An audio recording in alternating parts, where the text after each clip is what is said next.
boa tarde. Hoje é dia 23 de junho de 2026. Eu sou o João e agora eu vou falar sobre a leitura obrigatória Memórias de Marta. É o que a gente vai falar hoje. A minha ideia é fazer uma pequena introdução sobre a Júlia Lopes de Almeida, que é a autora, depois contar um pouco da narrativa e depois trazer alguns aspectos que eu acho que poderiam ser cobrados na prova e a relação também com o Opúsculo Humanitário, que é a obra da Nízia Floresta. Então vamos lá. Memórias de Marta, leitura obrigatória. Ela foi escrita por Júlia Lopes de Almeida, que foi uma mulher que nasceu no Rio de Janeiro. Ela morou em Campinas, mas ela foi escrever esses seus livros lá em Portugal. Memórias de Marta, inclusive, só fazendo uma pequena observação, foi publicado em folhetim. Então, Memórias de Marta foi publicado em jornais por capítulos. Então, não foi um livro que foi publicado de uma vez só, isso aqui é uma coletânea dos capítulos, mas a Júlia Lopes de Almeida foi publicando um capítulo por vez, e aí, no final, alguém juntou todos esses capítulos e aí deu esse livro aqui, que vai ser cobrado na prova desse ano. Então vamos lá, qual que é o diferencial do livro da Júlia Lopes de Almeida, Memórias de Marta? Ela tem esse debate da educação feminina, do direito ao divórcio e da abolição da escravidão.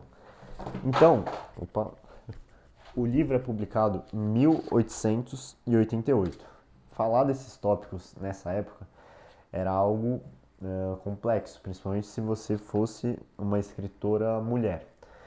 Tanto que o livro, esse livro aqui da Júlia Lopes de Almeida, Memórias de Marta, é muito similar com o livro, muito similar assim, tem um cortiço, a menina mora no cortiço, do Aloysio de Azevedo, que se chama O Cortiço. Então são duas histórias contemporâneas, elas foram publicadas, se não no mesmo ano, num período muito próximo, e o livro do Aloysio de Azevedo fez muito sucesso, né? Fez muito mais sucesso, fez um sucesso muito maior do que o livro da Júlia. E ainda, se eu não me engano, o livro da Júlia foi publicado antes do livro do Aloysio. Óbvio que ele não copiou, né? Mas o livro dele tratou dessa mesma ideia do cortiço, foi publicado depois e não teve tanto sucesso quanto o livro da Júlia. Enfim, um detalhe importante. Então, para uma mulher falar sobre educação feminina, direito ao divórcio e abolição da escravidão aí no ano de 1880, é complicado. Se é complicado falar até hoje, imagina há mais de 100 anos atrás. Super complicado. Então vamos lá, um pequeno resumo sobre a história do livro, sobre a narrativa. A gente tem essa menina que se chama Marta, que tem uma mãe que se chama Marta também. E o livro já começa com uma morte.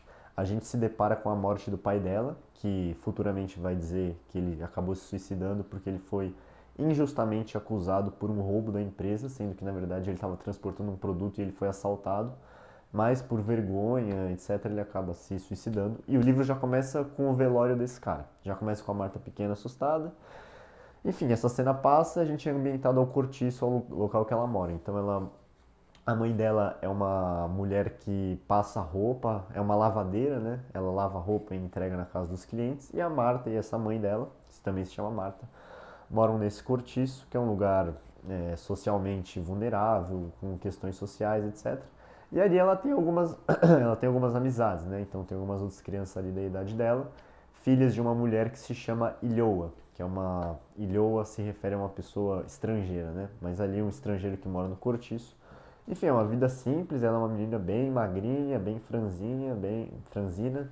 Ela não se alimenta muito, mas um dia, passado algumas páginas, ela vai na casa de uma cliente da mãe, que a mãe vai entregar as roupas, e a mulher tem uma roupa sobrando e ela dá essa roupa para Marta. Esse episódio é a primeira vez que a Marta se sente assim, uma criança pobrinha, feia, triste, mas ela ganha essa roupa que possibilita que ela vá para a escola. E isso é muito importante na narrativa, porque a Marta, ela enxerga na educação, educação feminina, uma possibilidade de ascensão social. Então, futuramente no livro, ela consegue sair do cortiço porque ela se torna professora.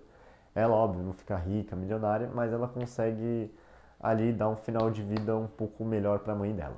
E falando sobre a mãe, ela é uma mulher super protetora e ela defende a Marta assim a todo custo, ela faz esforços grandiosos para que a Marta tenha uma vida ali um pouco mais feliz, um pouco mais alegre, mas a Marta passa ali a maior parte do livro bem triste e não indignada, mas ela é bem assim, ela não é muito feliz com a vida dela.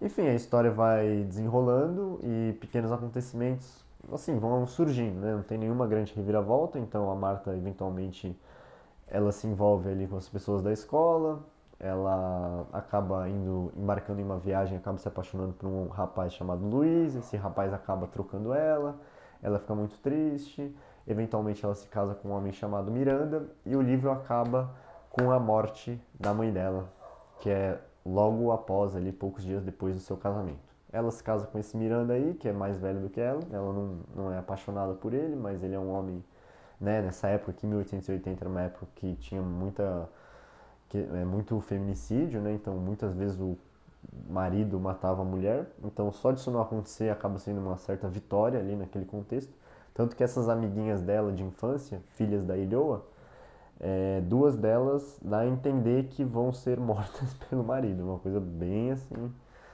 é dita com uma naturalidade, mas é uma coisa brutal, assim, insana mesmo.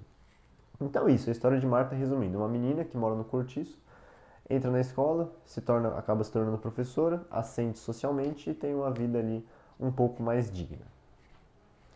Então é isso, a história de Marta, que é uma pequena grande história, então não tem nenhum grande acontecimento durante o livro, só essas pequenas batalhas diárias. E a conclusão que se dá para chegar por esse livro é que ela ascendeu socialmente pela educação. Educação, já que ela é uma menina, pela educação feminina. Isso remete ao opúsculo humanitário, porque é um ensaio, não é uma narrativa, né? Não é uma história, mas é um ensaio sobre como uma civilização avançada obrigatoriamente tem que ter a mulher como protagonista do seu estudo. Então, Memórias de Marta é basicamente na minha opinião, né? Memórias de Marta se parece muito com uma história baseada nos ensaios sociológicos de Opúsculo Humanitário. É como se fosse a versão de Opúsculo Humanitário encaixada em uma história. E essa é muito claro que vai ter uma relação entre Opúsculo Humanitário e Memórias de Marta. Já teve no ano passado, provavelmente vai ter esse ano de novo, talvez numa segunda fase. Para finalizar, Memórias de Marta também pega uma parte aí de geografia, uma parte de humanas, né, não só de linguagens, mas que fala sobre o processo de urbanização do Rio de Janeiro. Então a Marta, né, isso não está explícito no livro, mas ela nasceu num cortiço muito famoso chamado Cabeça de Porco, que depois no processo de reurbanização do Rio de Janeiro, que é a destruição dos cortiços da parte central da cidade e que tem o surgimento das favelas, o grande cortiço, assim, o grande momento que falou, ah, tá bom, acabaram os cortiços do centro do Rio de Janeiro, agora vão ter as favelas nos morros. Foi a queda desse cortiço cabeça de porco, que é o cortiço que dá a entender que a Marta, se ela não mora lá, ela habita esse local.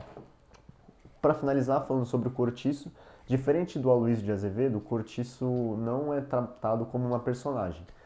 Então, ele é um ambiente relativamente degradante, mas que não transforma os seus habitantes, os seus moradores em animais. Então, os moradores do cortiço não são igual no Aloysio de Azevedo, pessoas animalescas, né? Pessoas agressivas, pessoas que nem se comunicam direito. Não, são pessoas normais com alguma degradação. Tanto que enfim, acontece uma cena, tem um episódio lá que ficou muito marcado pra mim, que o filho da Ilhoa chama Maneco, agora eu não me recordo. Ele tem um velho lá do bar que chama Seu Joaquim, que ele acha engraçado ficar dando bebida pro menino, só que o menino tem 8 anos de idade. E ele acaba falecendo ali com 8, 9 anos por conta de excesso de álcool, excesso de toxinas no corpo. Acontecem esses episódios, mas a Marta é uma menina normal, a mãe é uma mulher normal. Enfim, o Cortiço, ele não é um personagem, então. Ele é muito mais um local de passagem e um local em que deseja se sair dele. Mas ele não é uma personagem em si que tem uma grande atuação. Ele é um ambiente, apenas. É isso então, Memórias de Marta. Espero que tenha sido positivo e vamos para a próxima.